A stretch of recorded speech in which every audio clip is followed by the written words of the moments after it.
Hello and welcome to today's video. If you are new on my channel, I would like to welcome you. Thank you for stopping by my channel today. It's a honor to have you. Today I want to talk about our health and wellness as believers and why we need to begin to pay attention to it. Now, the truth is that many of us who are Christians or who grew up in church, we don't really pay attention to our health. The truth is that it's quite hard to actually see many Christians doing things like eating healthy, exercising, drinking water, paying attention to actually taking care of their bodies. Because we just expect God to handle that part. And we forget that for everything that God has given to us, He has His part to play. We have our part to play. For everything that God has given to us, He expects us to steward. That's how I want to see taking care of your health. God expects us to steward. Look at when God placed man in the Garden of Eden. God placed him there to keep and to tend it. That's from creation. So from creation alone, we should know that whatever God puts in your hands, He wants you to keep it. He wants you to tend it. So when God gave you a body, He wants you to keep it. He wants you to tend it. God doesn't want you to be living recklessly and putting junk and all these unwholesome things into your body and expecting Him to be your Jehovah Rapha. There's no wisdom in that. Because I believe that many times, even the way we believe as Christians, I can't find the right words. We are so spiritually inclined that we forget that there's a pragmatic aspect to God's promises over our lives. If God says He will keep you in perfect health, yes, He would keep you in perfect health. But God also expects you to play your part. That's the thing with God. There's a part for man. There's always a part for man to play. And when man plays his part, God puts His blessing, which is His own part, over the part that man has played. The same thing happens in marriage. We can't just get married and expect that the marriage will work because we are kingdom people, because it's a kingdom marriage, because I married a man after God's heart or I married a woman after God's heart. That's not true. The man will play his part. The woman will play her part according to what Scripture has said, and God will put His blessing over it. So the same thing happens with your body. You will play your part. You would move. From Scriptures, we even see that many of the things that we do, that people are saying, okay, exercise, they are scriptural.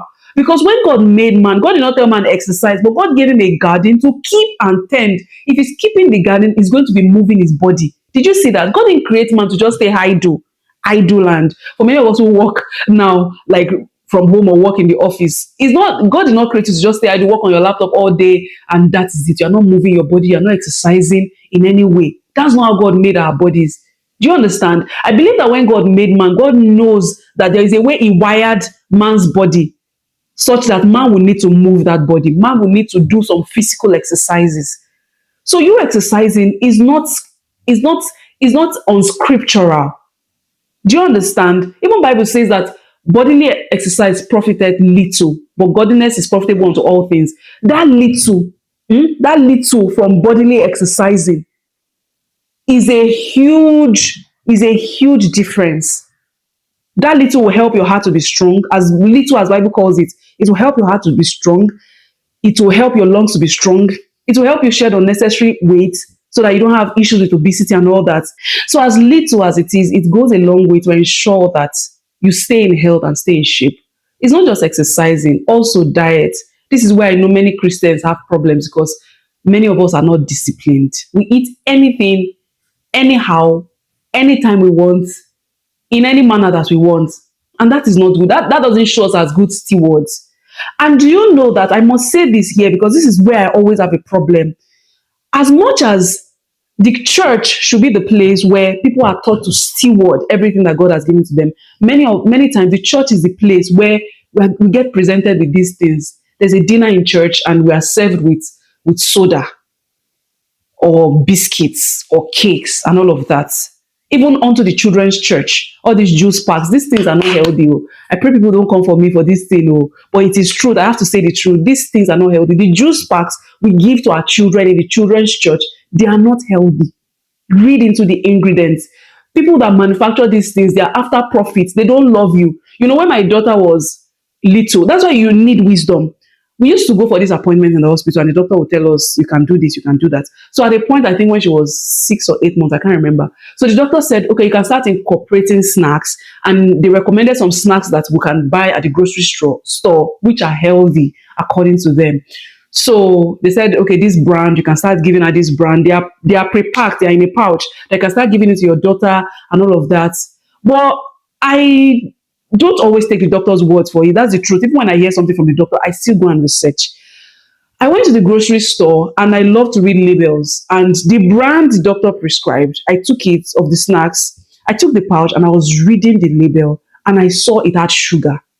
I saw it had preservatives. And I was wondering, what are sugar and preservatives got to be doing in the body of a 6-month-old or 8-month-old? Do you understand? I didn't just gullibly go into the store and just say, okay, doctor said we should buy this brand, so my baby will start snacking on this brand. As soon as I read all those things, I just dropped. I said, no, not for my child. I came back home and I began to prepare my daughter's snacks myself at home. It took more from me, but I'd rather put that more than put junk into her body, because this is actually the way I want to raise my children. I want them to know that their body is the temple of God and they need to steward this temple. That's why I'm also laying this example in the things that I eat, in the decisions I make, even the way I feed my family. I make sure that every meal, there's a lot of thought and intention going into every meal, going into what is served in the plate, to ensure that I'm not giving them junk, I'm not giving them just carbs. I'm ensuring that I'm serving balanced meals for my home. It's important that we pay attention to our family nutrition as believers. Ensure that you are putting the right things in the right proportion in the bodies of those who you are feeding in your family. Many times this onus rests on we women, because many times you are the ones planning the home, planning the kitchen. Go to the grocery store, buy the fruits, buy the vegetables, buy the carbs, buy the proteins, buy everything, and make sure that you are feeding your family properly. Do you understand? So that God can put his blessing on your efforts. We know that the Bible says that the horse is prepared against the day of battle, but safety is of the Lord. So even after we have done all these things, our safety is still of the Lord. But we would not be irresponsible Christians and say because our safety is still of the Lord, then we'll do anyhow. What did that Bible say? It not say the horse is resting and not preparing for battle, but safety is of the Lord. No, he said the horse is prepared for the day of battle. So there's a preparation upon in Nigeria, upon that, you know that safety is of the Lord. You must still prepare the horse for the day of battle. So as much as you know that the covenant of life is at work in your life, and God will keep you in perfect health, and because his body was broken for you, and because his body has been broken for you, your body will be always whole. Ensure that you also are preparing. Do you understand? You are doing what is right. You are exercising. You are eating right. You are feeding your family right. And your safety is going to leave the part that you cannot do, you leave it to God. So it's not like you are irresponsible, because many Christians come with all manner of things. Some people say, yes, so there are people that I know that they did their best, they ate healthy, and they did everything right, but they still ended up with cancer. They still ended up with this. They still died early. They still this thing. That is not the way to think as a believer. In fact, that's a wrong mindset. That's a wrong paradigm. That's why you will do what is right, but you will leave your safety in the hands of the Lord. You will feed your family the vegetables and the fruits, but you will still declare over their body that no sickness, no disease will come near you. Do you understand? You would exercise, you will move your body, but you still declare over your body that you remain in perfect health. It's a two-edged sword. You have to do all your part and leave God to do his part. And there's one part that many of us don't pay attention to as Christians. I've talked about exercise. I've talked about diet. We don't pay attention to rest. We don't pay attention to rest. Many of us feel guilty for resting. When you sleep for 7 hours or 8 hours, you begin to feel, oh, I'm an irresponsible Christian. And thanks to motivational speakers, they'll be telling you things like, if you really want to achieve your destiny, 4 hours sleep is too much. I sleep only 2 hours. I sleep 3 hours. You're on the path of destruction. Because rest was created by God for your body to heal. You understand? God that made nighttime for us to sleep. He knows that God knows our frailty. He knows what he wired into our bodies. He knows how he has created us. And he knows that this body will always need rejuvenation. If you are not rejuvenating and you are just running, you are not resting, one day your body will get to a point where it can't carry you anymore. Your body is tired. And for you to fulfill God's purpose on earth, you need this body. That's the vehicle for you to fulfill God's purpose on earth. So you have to rest. As a Christian, rest. As a Christian, sleep. Rest and sleep. It's important. Your body heals while you are sleeping. Your body rejuvenates while you are sleeping. You are better prepared. You are able to focus more when you rest well and you sleep well. I'm not saying you should sleep irresponsibly. Do you understand? Like now, scientists say that you need at least 7 to 10 hours of sleep per night for you to function properly. You can sleep 7 hours. Believe me. If you leave social media on time, we drop our phones on time and we go to bed on time, we'll have 7 hours of sleep. And we might even have a time in the midnight to pray. For many of us who pray at midnight, I can help you calculate it. If you go to bed, many of us, it's because we are not managing our time well, especially we that have children. We are saying, oh, my child has not slept by 9 o'clock. Why is your child awake by 9 o'clock? Why is your child awake by 10 o'clock? You have to create routine. If not, everything will be scattered. You'll not be able to manage your life. So your child goes to bed at 7 o'clock. That's the time my daughter goes to bed. So I don't know what works for you, but let's say 7 or 8 o'clock. And you're able to round up, I'm using 7 p.m. now, you're able to round up all your own activities, spend maybe between 7 and 1 hour with your husband. Even in the weekday, you and your husband may not be able to spend that much time. So it's important that you plan your weekends very well. Do you understand? Then you go to bed, let's say around 8 or around 9. That means between 7 to 8, you have 1 hour to do your stuff or any other thing you want to do. Or between 7 to 9, you have 2 hours. Do you understand? And maybe you go to bed by 9 p.m. If you sleep from 9 to 4, that's how long. You've had 7 hours of sleep. If you sleep from 9 to 4 a.m. in the morning, you've had 7 hours of sleep. So you can wake up at 4 a.m. and pray. If you're not living in Lagos and you have to go out at 4 a.m., because I have to factor that, you can pray from 4 a.m. maybe till 6 in the morning before you start your day. If you sleep from 9 a.m. to 5 p.m., you've had 8 hours of sleep. And some of us might want to have a break in the middle. We'd rather go to early bed at 8 o'clock and sleep for 4 hours till 12 midnight and wake up at 12 midnight to pray and then sleep back and then wake up maybe at 6 a.m. in the morning. You would have 7 hours of sleep. It's because we don't plan our time well and we don't prioritize well. That's why we think that we cannot have that kind of rest. We can't sleep up to 7 hours. But please, Christians, we need to start sleeping. Some of us say all manner of things and we're just playing around about it that, oh, I need to work hard. I'll sleep when I die. That's irresponsibility. That is irresponsible. Even Jesus, he slept in the boat. He knew that he needed his body to heal. Do you understand?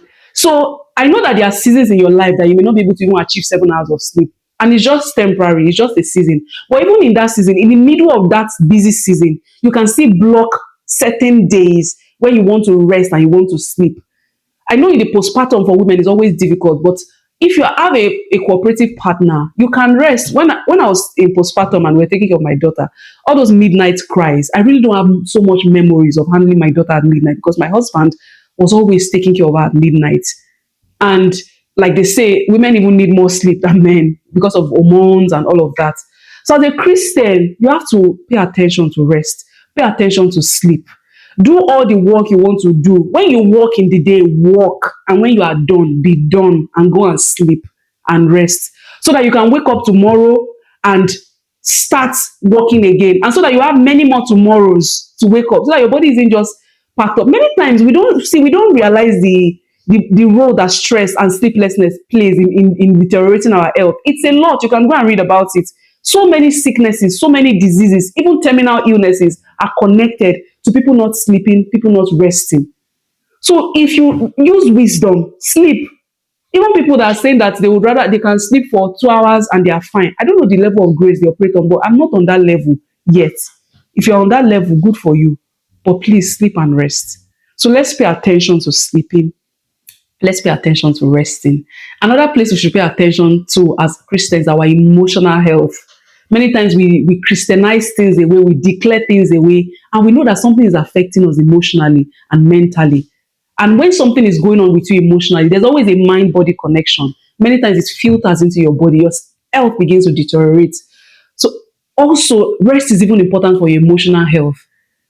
Aside the daily sleeping and all of that, there are seasons in your life where you need to get away from everything that you know. Just shut down social media, shut down laptop. You could book a hotel somewhere and just stay by yourself. You're not going online. You're not pressing your phone. You are just sleeping, waking up, studying your Bible, praying, because prayer is actually rejuvenating as well. Prayer also is a form of rest.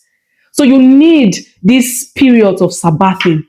You need, even every week, you need a day of sabbathing. For many of us, it's not yet a reality because of the stage of life that we are in. But you can try as much as you can. Even when you pray every night, you pray every single night. There could be a particular night. Haven't you have those nights? You pray all night, and one particular night, your alarm didn't ring. Your All the alarms you said didn't ring. You didn't wake up to pray, and you are up and you are guilty, and you're saying, God, this was demonically engineered. It was demons that touched my alarm. It was not demons that touched your alarm. God knew that you needed to rest. That's why He let a deep sleep fall upon you so that you will not hear when your alarm rings. So let's do well as Christians. Like, there are many things that are preventable. There are many Christians right now who are battling with different sicknesses, who are battling with different diseases that they shouldn't have been battling with if they had paid attention to their health. Some people come from families where there are family histories of sicknesses. You come from a family history where there is diabetes and you are the one eating sugar. You come from a family history where there is hypertension, high blood pressure, and you are the one loading up on salt. Like, if they taste your food, they will think it was Lot's wife you put in the pot. You come from family history of high cholesterol and you are the one eating all the junk. We need to be wise. The Bible says that wisdom will be the stability of your times. Wisdom gives stability to life. There are things that by wisdom you should not be caught doing because of the family you came from, because of the history. You know what assailed your father, you know what assailed your mother. Sometimes these patterns, these generational illnesses are perpetuated because there are patterns perpetuating them. For example, there's a generational illness of diabetes in the family, but there's also a pattern of people having a sweet tooth in that family. So that diabetes is perpetuated by that pattern. But if you can break the pattern, diabetes can be gone forever from your family history. And I must say here that I'm not saying it's oblivious of the fact that there are people that did everything right, but this thing still caught up with them because it was deeper than just patterns and habits. But the truth is that if you know the family you came from, there are things you shouldn't do. And even if you don't come from families from this with any sickness or disease, it's still important that you steward your health, steward your body. And as you steward your health, you declare over your body, you declare over your health, you speak to your organs, you speak to your systems, you speak to your hormones. Your words are really important. This is a kingdom where words are actually what sustains us. Some of us are actually speaking death words over our bodies. You keep saying things like, I don't die. You keep saying things like, I tire, and all those things. You are speaking death slowly and slowly into your body. So even as much as you are doing all these things, be careful the things you say about your health. Be careful the things you think, and also be careful of the things that you fear. Many people came down with sicknesses and diseases not because they should be having these diseases, but because they feared it. You hear that somebody in your neighborhood died of a particular sickness or went through a particular season with a sickness. Already, you acquire that fear. And somehow it shows up in your body because fear is a gateway in the spirit. Fear opens the door for the devil. Devil cannot really attack you. He will send fear first. Once you give into that fear, you have opened the door and he can come in to attack you. I pray that this video reaches Christians all over the world so that we'll stop spending the time that we should spend in going out to save the lost, in funding missions, the money we should use in funding missions, to be treating sicknesses when we shouldn't, because we should have done what is right. The prayer meetings, we should have come together and be praying for the salvation of the lost. We will not come together praying and believing God for one brother who is on life support, one sister who is on life support somewhere, if what should be done should have been done. Do you understand? And I pray you don't misunderstand this video, because I keep saying, because I know that some sicknesses are attacks. People did what was right and they still came down with these sicknesses. We will still stand together as a body in the unity of faith to stand with our brethren and address this. Even people that are suffering these sicknesses as a result of their own carelessness, we'll still stand with them and believe God for their healing. But the point I'm just trying to make is that if we do what is right, we might not need to organize these prayers. We could actually have these prayers for something that is going to advance the kingdom. I hope you understand. So there are people also that did everything right, but they still came down with sicknesses. We'll still stand with them as a body, because this is why we are here. And also another reason why we are here is so that we can tell each other the truth, just like in this video. As Christians, we need to begin to be good stewards of this body that God has given to us. We need to do what is right. We need to take care of it. We need to nourish it. We need to rest. We need to eat well. We need to exercise. We need to drink water. We need to do everything right. I pray and I hope that this video has blessed you. Thank you so much for watching. If it has, I want to see your comments. Let me know in the comment section. how this video resonates with you. Give this video a thumbs up and also share it. This is one video you should share with as many Christians as you know. Also, I'd like to talk about an initiative that I run with my sister. She's a registered dietitian. It's called Full Blossom Lifestyle. So what we do, our vision actually is to help Christians take care of their spirits, of their souls, and of their bodies. Because many times it's always lopsided. People are taking care of their bodies, they're taking care of their spirits, they're not taking care of their souls, and all of that. But you need it. You need a holistic approach to be able to live that life where your temple is able to carry you on for life. We're on Instagram. You can search us on Instagram. I'll leave the comments in the comment section. We're also on Facebook. We also have this program where we help people lose weight, but in a holistic way, while paying attention to their bodies, their spirit, and their soul. So I'm working alongside with her. She's a dietitian. You can actually also, if you have health concerns that you need a dietitian to handle, you can actually like focus more on that, and she's going to guide you. But we are working together to help believers. Our focus is Christians, because we know Christians are not paying attention to these things, to actually live a holistically healthy life. So you can check us out online. All the description and everything you need to know will be on or in the description box below. Thank you so much, and see you again in another video. Bye.